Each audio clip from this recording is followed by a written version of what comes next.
여러분은 얼핏 보면 인상이 순해 보이는 사람이 사실은 진짜 무서운 사람이다라는 말을 들어보셨나요? 순한 사람들이 참다 터지기 때문에 이런 말이 있을 수도 있겠지만 제가 생각하기에는 순해 보이는 얼굴만 가지고는 사람의 성격을 쉽게 파악할 수 없다는 뜻이 아닐까 싶은데요. 그렇다면 인상이 좋아 보여도 그 사람이 꾸며낸 모습과 진짜 태도는 우리가 어떻게 알 수 있을까요? 오늘은 5가지 사람을 보는 법을 통해 인상이 좋아 보여도 피해야 하는 사람들의 행동을 함께 알아보도록 하겠습니다. 우리 삶에 도움이 될지애이니 잘 들어봐 주시면 감사하겠습니다. 첫 번째, 사람 형편에 따라 다르게 대하는 사람 피하라. 평소에는 모든 사람에게 살갑게 대하지만 누군가 갑자기 형편이 나빠지거나 하면 이전까진 보이지 않고 좋은 인상 뒤로 꼭꼭 숨겨두었던 야비한 인성을 드러내는 사람이 있다. 순한 인상에 착한 사람이라고 생각했던 사람일지라도 속으로는 교활한 생각을 하고 있기에 상대가 잘 나갈 땐 친밀함을 강조하며 사교적인 모습을 보였던 사람이 상대가 재기가 힘들 정도로 실패하자 여발한 듯이 큰 소리를 치며 차갑게 군다. 여기에 설교를 곁들이기까지 한다. 그동안 상대가 잘 나가기에 무언가를 얻어가기 위해 참았던 것일 수도 아니면 친구임을 과시하기 위해 드러내지 않았던 것일지도 모른다.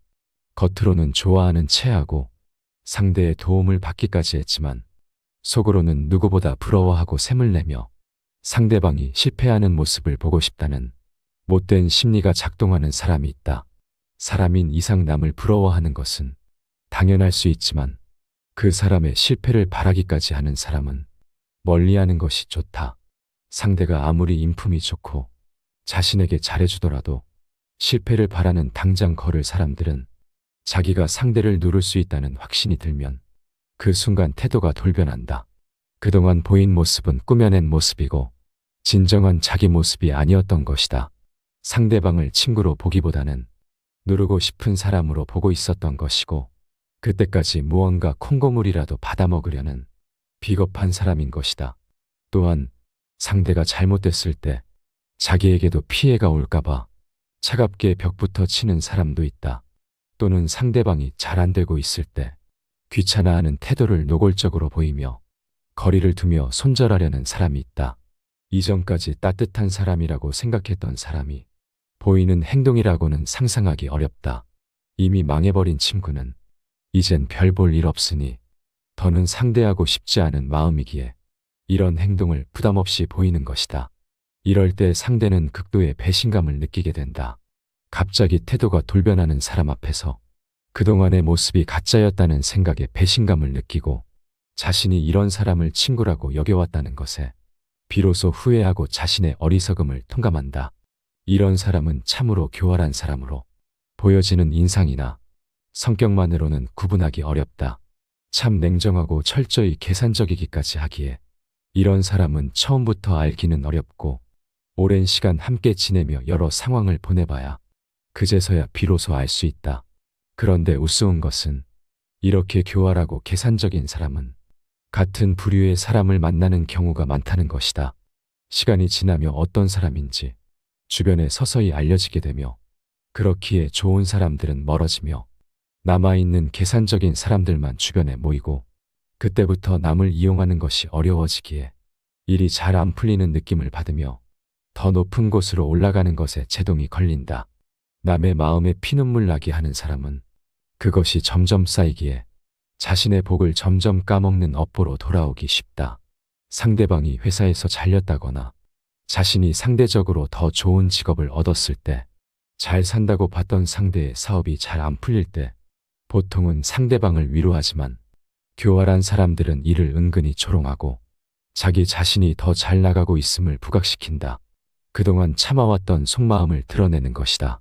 하지만 얼마 후 상대가 회사에서 잘린 후에 사업을 시작해서 월급보다도 돈을 많이 벌고 있다는 소식, 상대방의 사업이 예전보다 더 잘 된다는 소식 등을 듣고 결국 다시 열등감만 가진 채 좌절한다. 지배욕, 비교의식, 열등감 등의 감정으로 인간관계를 갉아먹어 버린 경우이다. 흔히 인간관계가 좋은 사람들은 기브앤테이크가 잘 되는 사이라고 말한다. 이는 계산적인 사이와는 다른 것이다. 진정한 의미의 기브앤테이크는 상대로부터 무조건 대가를 받거나 손해보지 않으려는 것이 아니라 상대방이 나에게 준 진정성과 배려를 당연한 것으로 여기지 않고 자기 자신도 상대방에게 진정성과 배려를 주려는 것이다. 내가 더 많이 줬더라도 아깝지 않은 것이 상대로부터 좋은 마음을 받았기 때문이다. 진정한 마음을 주고 받는다는 것은 돈 몇 푼과는 비교할 수 없을 정도로 사람의 마음을 따뜻하게 만들어주기 때문이다. 인간관계가 좋은 사람은 상대나 내가 상황이 달라졌다고 사람이 달라지지 않는다는 것을 명심하라. 이런 사람이 지금 내 주변에 있다면 반드시 잘해주어라. 이런 사람이야말로 잔잔하게 평생 이어지는 사람이다. 두 번째, 끝인상이 좋지 않은 사람 피하라. 인간관계에 있어서 첫인상은 중요하다. 그렇기에 면접이나 미팅 등 누군가와 인간관계를 맺어야 할 때 대부분의 사람들은 첫인상이 좋지 않으면 다음 기회는 없다고 생각하기에 첫인상을 상당히 중요하게 여기며 어떻게 하면 첫인상을 좋게 할지 고민한다. 하지만 첫인상 때문에 실망하는 경우가 인간관계에서는 굉장히 빈번하다. 첫인상만 보고 인간관계를 맺었다가 첫인상과 다른 모습에 실망이 쌓이며 점점 사람에 대한 생각이 신중해지곤 한다. 대신 끝인상으로 사람의 진면목을 가늠하게 된다. 하지만 인간관계에서는 첫인상이 좋은 것보다 끝인상이 좋은 게 더욱 더 중요하다. 왜냐하면 처음 만났을 때 주는 첫인상은 아무런 정보도 없이 만나기에 누구나 속일 수 있지만 끝인상은 어지간해서는 절대 속일 수 없기 때문이다. 예를 들어 친구가 될 사람을 처음 만났을 때는 모두가 친절하고 선한 태도로 대하지만 이미 친구가 되고 난 이후에는 그 사람의 숨겨진 모습을 볼 수 있고 회사에 입사했을 때와 퇴사할 때의 태도 변화를 보면 그 사람의 인성을 알 수 있다. 처음에는 뽑아만 주면 열심히 하겠다고 했던 사람이 퇴사하려고 하자 자기 맘대로 행동하거나 아나무인격으로 근무하는 것들을 주변에서 보아왔을 것이다. 퇴사할 때가 되어서야 그동안 쌓아왔던 이미지가 한꺼번에 무너지는 경우를 적지 않게 보인다. 이제 다른 사람들을 더 이상 볼 수 없다는 생각, 혹은 더 이상 나를 건드릴 수 없다는 생각에서일 수도 있다. 이제 더 이상 눈치 볼 필요가 없다는 생각에 아직 퇴사하기도 전이지만 무단으로 결근을 하는 등 집단에서 정해놓은 규칙을 멋대로 어기고 직장 동료들에게 선을 넘어가며 대하는 사람이 있다. 그동안 다른 사람들 앞에서 억지로 참았던 행동도 편하게 한다. 더 이상 볼 사이가 아니라는 생각에서이다. 여기서 대부분의 사람들의 진짜 모습이 드러난다. 그렇기에 이런 끝인상이야말로 그 사람의 진짜 모습을 알 수 있는 정확한 방법이다. 내 친구나 주변 사람들이 다른 곳에서 어떻게 행동하는지, 다시 안 볼 사람들에게 어떻게 대했는지를 살펴보아라. 상황이 달라져도 자기 절제를 할 줄 아는지, 어떤 인성을 가지고 있는지를 숨김없이 날 것으로 보게 된다. 이런 모습은 비단 회사뿐만 아니라 우리가 살아가는 대부분의 곳에 적용된다. 관계가 지나면 지날수록 처음에 가식은 사라지고 그 사람의 본 모습이 나오게 된다. 처음엔 나에게 잘해주던 사람도 어느 순간 선을 넘고 있고 나를 이용하려고도 한다. 이처럼 끝인상이 안 좋은 사람들은 어딜 가든 마무리가 깨끗하지 않고 인간관계에서도 굉장히 이기적일 가능성이 높다. 반면에 첫인상만큼 끝인상도 좋은 사람이나 첫인상보다 끝인상이 좋은 사람들은 평생 옆에 둬야 할 사람이다. 정말 좋은 사람은 사람이나 상황에 따라서 대하는 태도가 달라지지 않으며 맡은 일에 책임감이 있고 무엇보다 남들과의 관계에서 결코 선을 넘지 않는다. 특히 끝나는 상황에서도 자신이 풀어지지 않도록 더욱 조심하는 사람으로 가까이 하면 결코 후회할 일이 없다. 그렇기에 평소에도 끝을 잘 맺는 것이 인간관계에서 나를 높이고 좋은 사람이 주변에 모이는 방법이다. 세 번째, 돋보이기 위해 남을 깎아내리는 사람 피하라. 언제 어디서든 자신이 중심이 돼야 직성이 풀리는 사람이 있다. 같은 동료들과 있을 때도 은연중에 자신이 가장 돋보이고 싶어하고 특히 친구들 사이에서는 그 정도가 심해져서 무조건 내가 중심이 돼야 한다 생각하고 자신이 중심에 있는 것을 당연한 것으로 여긴다. 물론 이렇게 돋보이고 싶어하는 성격 자체는 남들 눈에 꼴보기 싫을 뿐이지 그 자체로 크게 나쁘다고 할 수는 없다. 하지만 자신이 돋보이지 못하면 오로지 돋보이기 위한 수단으로 만만해 보이는 남을 깎아내려 자신을 위로 올리려는 사람이 있다. 이런 성격이 지나치지 않다면 그나마 조금씩 달래가며 지낼 수 있지만 만날 때마다 성가신 것이 사실이다. 생각해보니 그 사람을 달래가며 굳이 만날 필요가 없기 때문이다. 게다가 그런 성격이 과하면 친구들끼리 만나게 됐을 때 모든 분위기가 그 사람 위주로 돌아가 버린다. 상대가 주도하는 것이 편할 때가 있지만 그 사람의 기분을 맞춰줘야 하고 그 사람 기분에 만족스럽지 않으면 남들 앞에서 깎아내릴지도 모르기에 그런 사람과 지내는 것은 여간 불편한 일이 아니다. 게다가 가장 큰 문제점은 상대는 다른 사람들이 맞춰준다고 생각하지 않는다는 것이다. 심지어 다른 사람들이 불편하다는 것조차 모른다. 왜냐하면 그 사람의 타고난 성격상 자신이 모든 상황을 주도하는 것은 그저 당연하기만 한 일이기에 다른 사람들의 기분이 나쁠 거라는 생각조차 없다. 이런 사람들의 성격이 더욱 심해지면 결국 친한 친구마저도 가볍게 여기게 되고 아무리 손절 신호를 보내더라도 상대방의 감정과 반응을 대수롭지 않게 여기게 된다. 게다가 처음에는 조심스럽게 주도하던 사람도 만약 주변 사람들이 이에 다른 의견을 내놓지 않거나 본인에게 무조건 동조해주고 맡긴다면 가면 갈수록 그 사람 위주로 상황이 돌아가게 된다. 시간이 갈수록 그 사람의 행동은 사람들 사이에서 당연한 것으로 굳어져만 간다.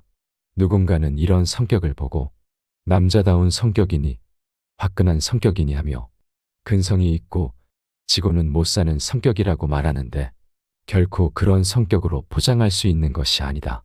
친구들 사이에서 이렇게 행동한다는 것은 친구 관계가 아니라 상하관계로 여기는 것이고 친구들과 이기고 지는 것을 따져서 상대방을 부하처럼 부리는 관계라고 부르는 게 적당하다. 이런 사람은 내로남불적인 성격도 가지고 있다. 본인은 남을 깎아내리면서까지 남들 앞에서 주도적인 위치를 요구하면서 자신이 당하는 것은 절대 못 참는다. 자신을 깎아내리는 사람에게는 격한 증오를 느끼며 그 사람에게 복수를 하려고 하지만 자기 자신이 남을 비웃고 매번 저지르는 무례를 다른 사람들이 당연히 받아줘야 된다는 말 같지도 않은 이상한 생각을 가지고 있다. 이런 사람을 계속 내 옆에 두면 별것도 아닌 것 가지고 계속 스트레스를 주기에 반드시 멀리 해야 한다. 생각해보면 이런 성격을 가진 사람들과 굳이 힘들게 어울릴 필요가 없는데 대다수의 착한 보통 사람들은 정 때문에 그 사람이 무안할까봐 그냥 좋게 좋게 넘어가려고만 한다. 반면 절대 놓치지 말고 평생 가야 할 사람의 경우는 이와 다른 성품을 보여준다. 이들은 절대 남을 깎아내리지 않고 오히려 남을 높여주려고 한다. 자신이 돋보이는 것보다도 그저 내 옆에 있는 상대방을 더 돋보이게 만들고 멋지게 만들어주고 싶어 한다. 이런 따뜻하고 배려 깊은 마음을 가진 사람은 자기 자신을 높이기 위해 노력하지 않지만 이런 성품에 감동받은 다른 사람들이 이 사람을 알아서 높여주기까지 한다. 앞서 말한 지 밖에 모르는 사람은 상대를 깎아내리면서 자신을 높이려 하기에 적이 생기고 속으로는 다들 인정하지 않지만 남을 배려하며 높여주는 사람은 상대방으로부터 인정받으며 높아진다. 자존심에 상처를 주느냐 존중하느냐의 차이이다. 한마디로 배려의 차이인 것이다. 그런데 이런 상황에서 반드시 걸러야 할 사람이 낱낱이 드러날 때가 있다. 인간관계의 지혜들을 살펴보면 사람을 살피는 방법 중 하나는 상대방을 칭찬하고 권력을 줘보라고 한다. 마냥 착해 보이는 사람마저도 죽여 세워주니까 마음이 바뀌는 경우가 있기 때문이다.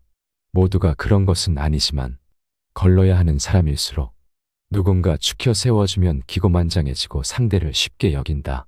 자신에게 힘이 생긴 것 같으니 그동안 착한 얼굴이라는 가면 속에 은밀하게 숨겨왔던 못된 마음을 편하게 드러낸다. 우리는 상대가 이런 사람인지 살피는 것도 중요하지만 혹시 내가 이런 마음은 아닌지 살펴야 한다. 지금 나를 좋아해주는 사람들에 감사하고 오만하지 않도록 자신을 가다듬어야 한다. 네 번째, 친하다는 이유로 거리낌 없이 조롱하는 사람 피하라. 친한 사이에서 놀리는 일은 종종 있다. 하지만 나이가 들어가며 인간관계를 점검해보면 이런 사람 대부분은 멀어져 있다. 나이 들어 만나는 모임에서 어릴 때처럼 거리낌 없이 놀리는 친구에겐 대부분의 친구들이 아직까지 그 나이 먹고 그런 얘기나 하냐라며 핀잔을 심심치 않게 한다. 이건 마냥 유치해서만은 아니다. 기분 나쁜 소리는 아무리 장난이더라도 자주 듣게 되면 더 이상 장난이 되지 않는다. 게다가 듣는 사람이 장난이라고 느끼지 않는다면 그것은 더 이상 장난이라고 할 수 없다. 거리낌 없이 놀리는 친구들은 거리낌 없다는 단어에서 알 수 있듯이 어쩌면 순수한 마음에서 친구를 조롱할 수도 있다. 하지만 인간관계는 쌍방이기에 일방적인 것이 문제인 것이다. 그렇기에 나이 먹어서도 이렇게 행동하면 주위에서 이를 두고 철없다고 말한다. 이런 사람들은 상대 감정에 대해 공감 능력이 부족하다고 말할 수 있다.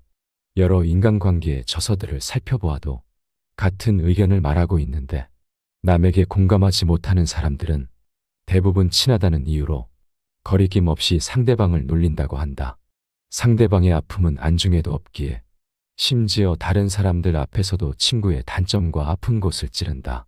이런 사람들은 바보 같게도 자기 재미에 빠져 자기가 선을 넘은 줄도 모른다. 사람들은 이런 상황에서 은연중에 싫은 표현을 한다. 친구들과 있는 자리에서 분위기가 깨질까봐 참으면서 넌지시 티를 내기도 하고 자제하라며 한마디 하기도 하지만 자기가 한 말이 상대에게 상처가 되었다는 것을 직감하고 바로 사과하는 사람은 그리 흔하지 않다. 거의 찾아볼 수 없다. 만일 선을 넘었더라도 남의 지적을 통해 자신의 잘못을 깨닫고 사과하는 사람이 있다면 이런 사람과는 우정을 길게 이어갈 수 있다.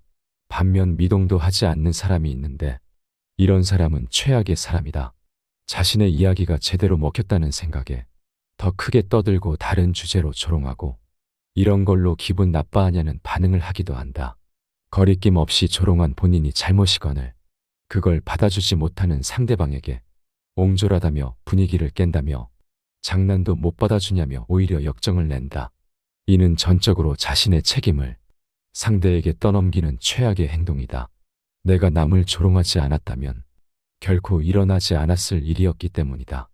자신이 선을 넘었다는 생각은 안 하는 이런 사람들은 계속해서 이런 행동을 반복하게 되고 그나마 남아있던 다른 친구들도 멀어지게 된다. 상대방을 향한 말이 선을 넘어가면 농담은 비웃음이 되고 이 때문에 사랑하는 친구를 잃을 수 있다는 말을 꼭 명심하고 내가 그런 사람이 되지 않도록 반드시 주의하라. 친할수록 더욱 더 조심하고 선을 지키기 위해 노력한다면 그런 사람이야말로 큰 다툼 없이 평생 갈 친구이다. 5번째, 자기 자신을 높이기 위해 남을 깎아내리는 사람 피하라. 어디서든 자신이 주인공이 돼야 직성이 풀리는 사람이 있다. 친구 사이에서도 중심이 돼야 하고 자신이 높은 위치에 있는 걸 은근 당연한 것으로 여긴다. 그런데 이런 사람들의 특징은 자신이 정말 뛰어나서 중심인 것이 아닌 주변에 있는 사람들을 깎아내려 자기 자신을 높이는 행동을 한다는 것이다. 이런 성격이 과하지 않다면 그나마 다독이며 어떻게든 지낼 수 있겠지만 이런 사람을 만날 때마다 성가실 것이다. 상대가 주도하는 것이 가끔은 편할 때도 있지만 그 사람의 기분을 맞춰줘야 하고 떠받들어줘야 하니 여간 불편한 것이 아니다. 그러나 상대는 맞춰준다고 생각하지 않고 다른 사람들이 불편하다고 생각조차 하지 않는다. 그런 사람은 다른 사람의 배려를 당연하다고 여기기에 상대를 가볍게 여기게 되고 상대 감정과 반응을 대수롭지 않게 여기는 특징이 있다. 때론 이런 성격을 갖고 근성이 있다. 지고는 못 사는 성격이라고 말하기도 하는데 이것은 친구 관계가 아니라 상하 관계이고 이기고 지는 관계라고 부르는 게 적당할 법하다. 우리는 친구와 잘 지내고 싶은 것이지 친구를 모시려고 만나는 것이 아니다. 이런 사람은 자신이 당하는 것은 못 참지만 남을 희화화하고 상대방에게 저지르는 무례는 당연히 받아줘야 된다는 이상한 생각을 가지고 있고 이런 사람을 계속 옆에 두면 나를 짜증나게 괴롭히며 결국 그 시기에 문제일 뿐 반드시 인간관계에서 정리된다. 평생 갈 사람의 경우에는 절대 남을 깎아내리지 않고 오히려 남을 높여주는 성격을 갖고 있다. 자신이 돋보이기보다 상대방을 더 돋보이게 만들고 멋지게 만들어주고 싶어 하는 이런 사람들은 다른 사람들이 알아서 높여주며 주변에는 이미 좋은 사람들이 많기에 이런 사람과 어울려라. 인상이 순해 보여도 피해야 하는 사람들의 5가지 행동을 알아봤습니다. 여러분 곁에는 이런 사람들이 있나요? 이외에도 피해야 하는 사람의 특징은 어떤 것들이 있을까요? 여러분의 생각이 궁금합니다. 이 지혜들이 도움이 됐기를 바라며 항상 시청해 주셔서 감사합니다. 지혜가 울창한 지혜의 숲입니다.